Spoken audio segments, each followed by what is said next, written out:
That morning at Maplewood Park, a quiet little corner in the heart of Chicago, the air still carried the faint scent of morning dew and the cheerful chirping of birds. Gentle sunlight filtered through the shady leaves, casting light on the old stone benches, creating a peaceful scene that seemed completely detached from the chaos and rush outside. In a corner of the park, under the shade of an ancient oak tree, Jasmine Reed sat lost in the pages of the book in her hands. The 23-year-old woman with soft curly hair wore a light cream sweater draped over her shoulders in a deep sea blue long skirt that hugged her petite figure. Jasmine did nothing but enjoy the moment of peace, a luxury she had always longed for in her challenging life. No one could have imagined that amid such a serene morning in a space that seemed the safest, a turbulent story was about to unfold. Jasmine was not just an ordinary young woman. She carried the weight of family tradition and an unending struggle for justice. She knew peace was not easy for people like her, people of color, who daily face scrutinizing eyes, invisible prejudices, and silent barriers from society. But in that moment, under the gentle sunlight, Jasmine just wanted to be herself, to read the book she loved, and to find a bit of calm for her soul. However, that peace, like a fragile mirror, could shatter at any moment. Before we dive deeper into the story, please leave a comment below to tell us where you're listening from and what time it is right now. This helps us understand who the story has reached and how far it has spread. So let's begin right now. Early that day, when the sunlight gently touched the yellowed leaves, the crunching sound of gravel echoed in the quiet space of Maplewood Park. Jasmine didn't notice the approaching footsteps. But from the perspective of the two people walking closer, everything was judged through a different lens, full of prejudice and bias. Ryan Miller, a young police officer, just 28 years old, carried an overconfident, even arrogant air, walking as if he owned the place. Beside him was Kyle Hanson, only 24, with a youthful face but eyes filled with suspicion and resentment, trailing behind with a mix of caution and eagerness. They were two colleagues patrolling the area who spotted Jasmine, a solitary black woman, sitting and reading a book. Ryan sneered, his voice light but full of sarcasm. "Look at her, Kyle, alone here sitting so quietly. Doesn't look like she belongs around here at all." Kyle frowned, staring at Jasmine. "Seems like she's out of place. Who knows what she's doing here? You think something's off?" Ryan nodded, his gaze sharp. "Right, I think so too. No one just sits and reads here all morning for no reason. Don't let her fool us. We need to clear this up." The story started there, a baseless suspicion judged more by appearance and skin color than by evidence or reasonable cause. Ryan and Kyle's attitude was not an exception, but part of the subtle systemic racism long embedded in police forces across America. They approached Jasmine, who remained calm, looked up and asked in a gentle but cautious tone, "Hello, can I help you?" Ryan sneered, replying with a disdain, "We just want to make sure you're not doing anything wrong. This is a public area, but there are rules you need to follow." Kyle silently observed, nodding in agreement. "Do you have ID on you? Maybe you're just lurking or scouting this area." Jasmine furrowed her brow, answering calmly but firmly, "I'm just reading. And by law, sitting here isn't breaking any rules." Ryan stepped closer, his voice suddenly cold. "It's not as simple as you think. We might need to check a little more thoroughly." Fear crept into Jasmine's heart, but she stood tall, hiding any sign of panic. She knew that with her skin color, face, and appearance, she could easily become a target of mistreatment. But she also knew she was not alone and would not stay silent. Ryan and Kyle's appearance was not an isolated case. Across America, many people of color have experienced similar moments. They have been stopped without reason, interrogated, harshly harassed, and even treated unfairly by the very police officers they trusted to protect them. We can recall Sandra Bland's story in Texas, who was stopped by police for changing lanes without signaling and days later was found dead in jail under mysterious circumstances. Or the case of George Floyd, where a police officer pressed down, suffocating a black man on the street, sparking worldwide outrage. All these events paint a dark picture of the system we call justice, where personal prejudice sometimes overshadows truth and fairness. Ryan and Kyle, in their conversation, embodied that very pattern, a force granted too much power without proper oversight and accountability. They were not just two individuals, but symbols of a deep-rooted social problem. The biggest mistake police can make, and often do, is allowing personal biases to dictate their official conduct. Instead of viewing people objectively and with respect, They choose to judge based on skin color, background, or appearance. This not only causes profound harm to those treated unfairly, but also erodes community trust in law enforcement. Jasmine understood this clearly. She was not just a victim of a single act of harassment or suspicion. She was the voice for millions of others pushed into the shadows by wrongful actions and unfair judgments. But the story didn't stop there. Morning light filtered through the tree canopy, creating dancing streaks on the ground. Yet that peaceful space was soon shattered by heavy footsteps and crude words. Ryan Miller, with a tone laced with sarcasm, began, "Do you know what you're doing here? Sitting and reading in the park all morning like this? Is that okay?" Jasmine looked him straight in the eye, her voice both firm and gentle. "I'm just enjoying a quiet moment. I'm not doing anything wrong." Kyle Hanson interrupted, his voice full of suspicion. "We're just doing our duty. You have to cooperate. Do you have ID on you?" Each word felt like an invisible dagger piercing Jasmine's mind. She felt the coldness and haunting weight of being suspected solely because of her skin color and presence. Ryan stepped closer, his eyes icy. "Maybe we need to check more carefully to be sure you're not lurking around with some purpose." Before she could steady herself, Jasmine felt Ryan's rough hand grab the hem of her skirt, yanking it up sharply, exposing her pale thigh to his leering, disrespectful gaze. Startled, she gasped, clutching her skirt tightly, her eyes a mix of panic and burning anger. "You have no right to do that." Ryan sneered, his tone mocking. "Relax, girl. It's just a bit of fun." Kyle, though hesitant, did nothing to stop his colleague. His silence was complicity. Emotions surged within Jasmine. Fear, shame, and above all, fierce anger made her heart race. She was not an object to be violated like that. This was not merely harassment. It was a clear display of corrupted power. Power, the very thing given to police officers to protect and serve at that moment, became a tool of oppression and abuse. Without strict oversight, power easily transforms into a weapon, forcing the oppressed to endure unspeakable pain. Jasmine tried to stay calm, knowing that losing control could make things worse. But she also knew this was the moment to stand up for herself and for millions of others. "Do you think you can do this to anyone you want?" she shouted, her voice filled with determination and courage. Ryan responded with a mocking smile. "Only people like you make us care." Pain mixed with anger turned into strength. Jasmine realized she could no longer remain silent.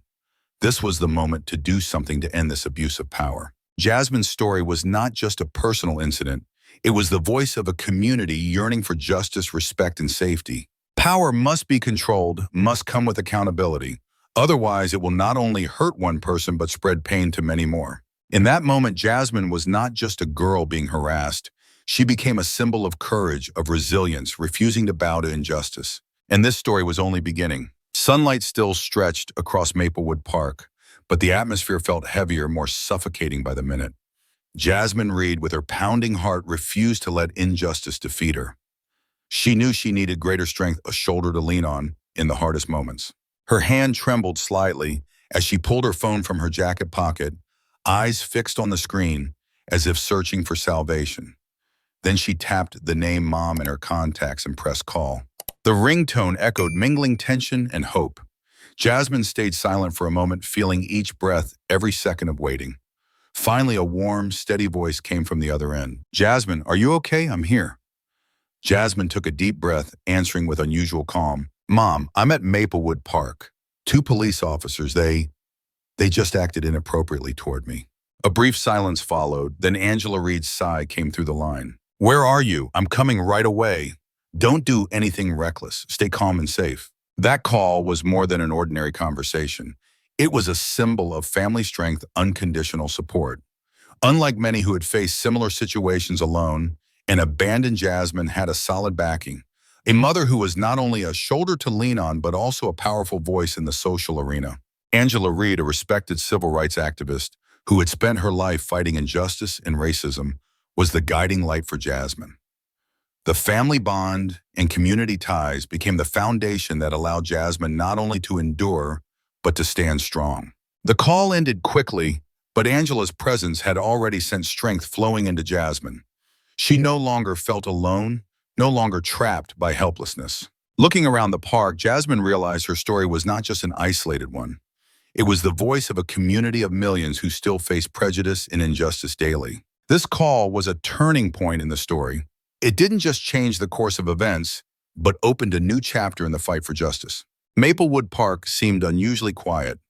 No more hurried footsteps, no more mocking laughter or jeers from Ryan Miller and Kyle Hanson. Instead, another image gradually emerged, a power not based on uniforms or badges, but on courage and determination. Dr. Angela Reed enters the park not in a sharp suit or with the public activist image people usually saw in the media. She wore a simple denim jacket, her face showing the fatigue of years of struggle, but her eyes shining with an unyielding strength. As she approached where her daughter stood, Angela's gaze grew sharp and commanding. Ryan and Kyle, the once confident officers, suddenly felt the immense pressure from the woman before them, not a mayor but a mother protecting her child. Angela said nothing loudly, nor did she shout or create a scene. Everything happened in a heavy silence filled with power.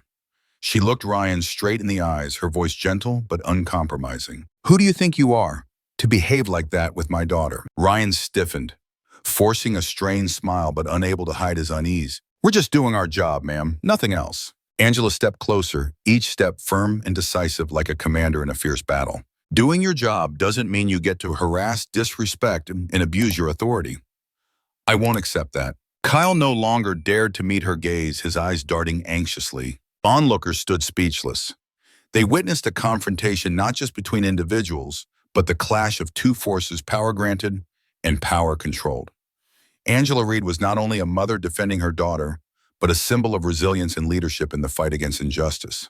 Her story recalled famous civil rights leaders in America like Rosa Parks, who bravely refused to give up her bus seat, sparking the movement for equality, or Coretta Scott King, who tirelessly fought to keep Martin Luther King Jr.'s dream of social justice alive. Angela Reed was like them, a woman standing up not just for family, but for the community, for those without a voice. She knew true power lay in steadfastness and courage in every action and word. Police officer Ryan Miller, trying to keep calm, felt the weight of Angela's gaze and voice. For the first time, he faced someone unyielding, uncompromising. Someone he couldn't bully with intimidation or fake authority. Angela turned to her daughter, placing a hand on Jasmine's shoulder, her eyes gentle but firm. "Are you okay, my daughter?" Jasmine nodded, though her heart still ached from what she had just experienced. But now she was no longer afraid. She felt strength from her mother, from that love and unwavering protection. This story was no longer just a personal incident. It was a declaration for all who have been oppressed and abused by the system. It was a reminder that while power can be corrupted, there are those who rise up to make it just and humane. Angela Reed had done just that. She didn't hesitate to confront abused power, not only for her daughter, but for all who had yet to speak out. And in that moment, Maplewood Park was no longer just a peaceful place. It became a symbol of struggle, hope, and change. The bright midday sun spread across Maplewood Park, but the atmosphere was heavier, more suffocating than ever. Two police officers, Ryan Miller and Kyle Hanson, stood stunned before the firm presence of Dr. Angela Reed and the resonating voice of the community around them. Immediately, a decision was made. Deputy Chief Maria Gomez, a strong woman known for her seriousness and integrity, arrived on the scene. She did not wear the flashy trappings of power, but carried the aura of someone who would make things change. Maria looked directly at Ryan and Kyle, her voice cold and clear. "I am suspending you immediately. All misconduct will be thoroughly investigated." Ryan tried to object, his tone confident. "We're just doing our job. You have no authority." Maria cut him off firmly. "I have full authority. This is not up for debate." The story seemed resolved at this point, but the reality was more complicated. Barriers within the police system still existed.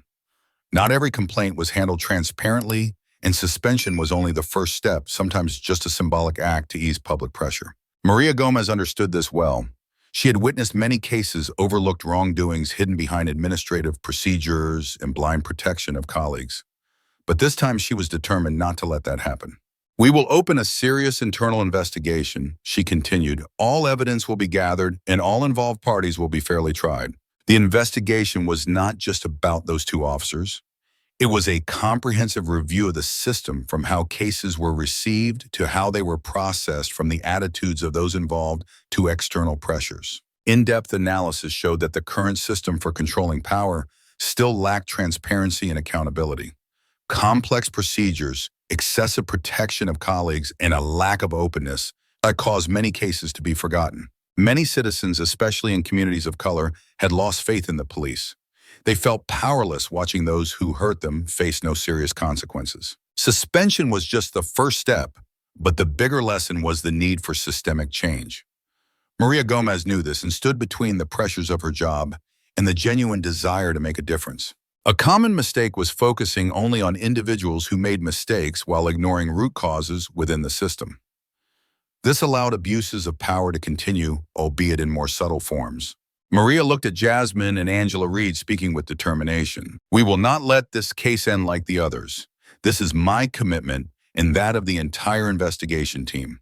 Jasmine felt strength from that promise, though still worried about the steps ahead. She understood that while power could be abused, there were people who stood up to keep it in check. The fight for justice had never been easy, but with true transparency and accountability, it would no longer be a distant dream. And that was the powerful message Maplewood Park wanted to send today, that change could begin with a brave confrontation with the truth. The light of this story did not stop at Maplewood Park or within the small circle of Jasmine Reed and her family. From the moment the story spread widely, a strong wave of support began rising, carrying the voices once forgotten and the pains long unrecognized. News of the incident quickly spread through social media, local news outlets, then to social organizations and communities everywhere. People started sharing, commenting, and sympathizing with Jasmine's story, a young woman who dared to stand up amid adversity. At a community meeting in the city, hundreds gathered. They held banners and raised slogans: "Justice for Jasmine, and abuse of power, and no place for racism." Among them, many came not only to support, but to share their own stories. Maria, a middle-aged woman, stood to speak. "I was also treated unfairly just because of my skin color. I was stopped by the police without reason and suspected like a criminal. But I didn't dare to speak up until I saw how strong Jasmine is." Stories like Maria's followed one after another, forming a diverse picture of pain and injustice. They were no longer alone. That solidarity not only eased personal pain, but became a force demanding change. Social organizations quickly got involved, providing legal support, media coverage, and organizing workshops to raise community awareness. They emphasized that incidents like Jasmine's could not continue without response. The power of media, especially social networks, proved indispensable in driving modern social change. Hashtags, shared posts, and short videos, attracting millions of views and comments, helped pressure authorities. One could say Jasmine's story became part of a larger movement, the movement for equal rights and an end to violence and racism that has marked the past decade. When people recall Black Lives Matter, they remember not only massive protests, but also the power of personal stories like Jasmine's that ignited the fire of resistance. Silence was no longer an option. It meant complicity, allowing injustice to continue. And the first step toward justice was to speak up. Even a small voice, even if ignored, when connected together, becomes a powerful wave that can change society's fate. Jasmine understood this clearly. She was no longer just the girl reading in the park. She had become a voice, a symbol of hope and resilience. Meanwhile, at Dr. Angela Reed's office, she looked over letters and messages of encouragement pouring in from everywhere, her eyes shining with faith and determination. "We cannot go back to the way things were. The fight has only just begun, and we will see it through." On social media, the hashtag Justice for Jasmine continued to spread, rallying millions who shared the same voice and goal. This was the power of community empathy and steadfastness. The lesson that every person, no matter how small, can make a difference by daring to speak and act. That morning, the Chicago City Courthouse was heavy and tense. In the large courtroom, sunlight streamed through high windows, illuminating rows of seats and faces, people waiting to hear a fair verdict, or at least a justice delivered. Jasmine Reed sat in the witness section, her heart pounding, every breath seemingly held in this crucial moment. This was more than a trial. It was a battle to prove that truth and justice still had a place in a system riddled with injustice. The prosecutor stepped up to the podium, voice clear and firm, presenting evidence one by one. The video footage of the harassment at Maplewood Park was played on the large screen. The undeniable images showed Officer Ryan Miller's invasive act of lifting Jasmine's skirt, along with the crude behavior of his colleague, Kyle Hanson. Murmurs and shocked expressions rippled through the courtroom. This was more than evidence. It was the exposure of a truth many wanted to hide. When it came time to testify, Jasmine took the stand, her voice steady yet filled with fierce courage and determination. I felt like my humanity was taken away in that moment, she said, looking straight at the judge. Shame, fear, and anger all mixed inside me, but I knew I had to stand up. Other witnesses also spoke up, people who had suffered abuse of power and unfair treatment by police, sharing their stories with vivid details and genuine emotions. However, prosecuting the officers was far from simple. The law required clear evidence. Emotions and assumptions alone were insufficient. Ryan and Kyle's defense attorneys exploited every loophole, presenting arguments to lessen charges, even questioning the reliability of the video and testimonies. One of the biggest challenges was the blue wall of silence culture within the police force. This led to many cases being handled leniently, undermining public trust. The trial lasted several days, tension mingling with hope and disappointment.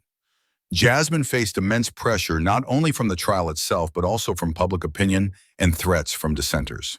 But she was not alone. Family, friends, and community stood beside her, giving strength to keep fighting. The lesson from this trial was that justice does not come easily or quickly. It demands perseverance, courage, and convincing proof. Through the trial, listeners realized that defending one's rights and dignity in an imperfect system is a long struggle requiring a relentless determination. The trial was not just a hearing for two officers, but a symbol of hope that through each case, justice would gradually be served and oppressed voices would be heard. Bright courtroom lights shone, but outside the real battle was just beginning.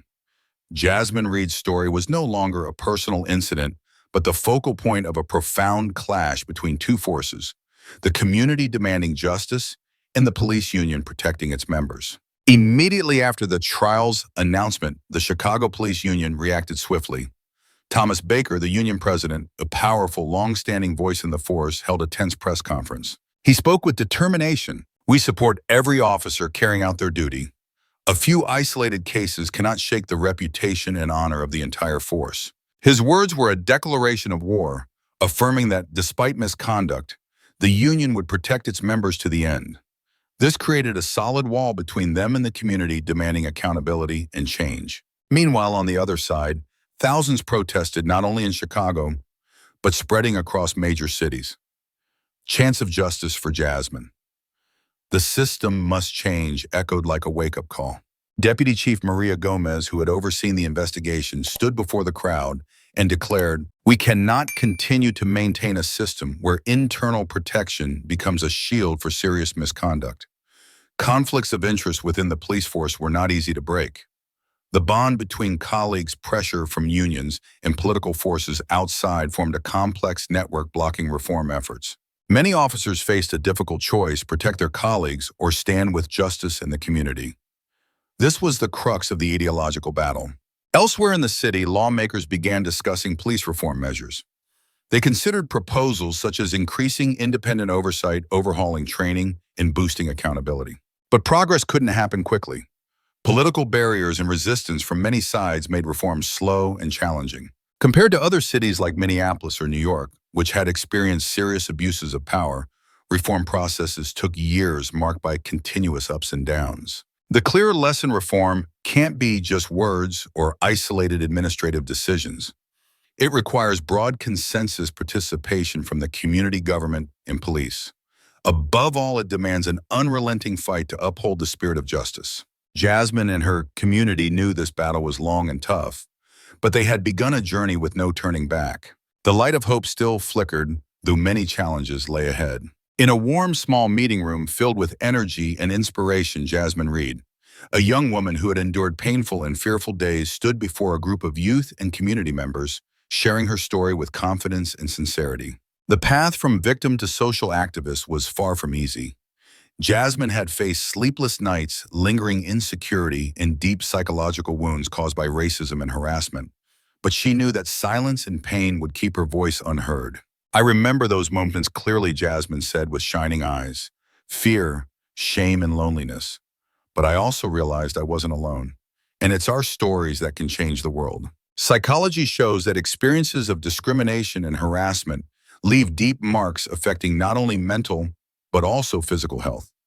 Many suffer silently with nowhere to share or trust. This only adds to their burden. Jasmine decided not to let herself or others suffer anymore. She joined nonprofits, victim support groups, and began organizing workshops to raise awareness about racism and police violence. At one gathering, she spoke with Marcus, a young man who had also suffered police abuse. "Your story's like mine," Jasmine said gently, "but I want us to be more than victims. We must become change makers." Marcus nodded, his eyes bright with hope. Jasmine also found empathy and inspiration from famous activists like Malala Yousafzai and Tarana Burke, people who started with personal experiences and built global movements. The lesson from Jasmine's journey was clear. Every individual, no matter how small, can become a flame for social change. By speaking up, acting, and connecting with the community, we create a strength that overcomes all challenges. Jasmine looked to the future with firm faith. "This fight is still long, but I know that with each person standing up, we move closer to justice." The echo of those words was a powerful reminder to listeners. No one should stay silent before injustice, and the power to change lies within us all. Morning light streamed through the office window of Mayor Angela Reed, illuminating a desk cluttered with papers and legal documents. After the tense days dealing with her daughter's case, Angela knew the story couldn't end there. This was just the beginning of a long, challenging journey reforming the police system to bring true justice. Together with her legal advisors and city legislators, Angela began crafting a series of reform policies aimed at preventing abuses of power and racial discrimination within the police force. The goal was not only to punish wrongdoers, but also to create a transparent, fair, and accountable system. "I want every police officer to wear body cameras throughout their shifts," Angela said during a meeting with lawmakers. "This will help record all interactions with the community and serve as evidence when disputes arise." She emphasized strict handling of citizen complaints. No one is allowed to ignore or downplay public reports. Every complaint must be reviewed objectively and transparently. Angela also proposed mandatory multicultural training programs for all police officers to raise awareness about diversity and respect for all social groups. "We need police who are not only law enforcers but also understand and empathize with the communities they serve," she said. Her advisory team voiced concerns about the feasibility of enforcing these policies in an already complex system full of barriers. Some lawmakers expressed caution. "Systemic change can't happen overnight," one remarked. "We need time, resources, and consensus from many parties." Angela responded firmly. "I understand that, but we cannot delay any longer. Each day that passes, citizens suffer and lose faith in the police." She and her team began collaborating with social organizations, training experts in communities to implement pilot programs. Workshops and courses on multiculturalism and human rights were widely organized. Body cameras were installed in select police units to test effectiveness. Despite financial difficulties, opposition from some conservative groups, and quiet resistance within the force, Angela persisted. She frequently appeared in the media calling for support and transparency in all actions. Analysis showed that cities implementing similar policies recorded clear improvements in reducing complaints and boosting community trust. However, results were not immediate, and the process required continuous oversight and regular evaluation. Angela's greatest lesson was that system reform was not just about fixing current mistakes, but a long-term journey demanding perseverance, responsibility, and ongoing societal participation. Looking out the window, she saw the brilliant morning sun, a symbol of hope and a new beginning. The struggle for justice and fairness remained tough, but with determination and concrete action, real change was gradually taking root. Maplewood Park kept its peaceful charm, but now, under the soft sunset light, a different story was budding. Jasmine Reed stood quietly on the familiar stone path, eyes fixed on the distant horizon. A gentle breeze tousled her hair, carrying with it her pain's hopes and yet-to-be-fulfilled dreams. She knew the fight for justice that she and her community pursued had no clear end. It was a long, thorny journey where every step forward demanded relentless perseverance and courage. But Jasmine did not feel alone. Around her were friends, colleagues, neighbors, and millions of like-hearted souls across the country. Together, they were writing a new story, a story about the power of unity, the power of raising one's voice. Each of us, Jasmine thought silently, may be a small flame, but when we burn together, we can light up an entire dark sky. She turned to look at the murals painted on the park walls, images of struggle, justice, and human rights. Each mural was a reminder that life was not just about existing, but about fighting for noble values. In her mind echoed the words of her mother, Dr. Angela Reed. "No one can change the world alone, but every small action is a steady step forward." And that was the message Jasmine wanted to send to you, the one listening to this story. Remember, silence in the face of injustice is complicity. But speaking out, acting, and persevering are the only ways to bring real change. If this story touched your heart, please subscribe to our channel to join us in sharing stories that have the power to change society. Because only when we raise our voices together can justice stop being a distant dream. And remember, in this world, nothing is more dangerous than the silence of good people.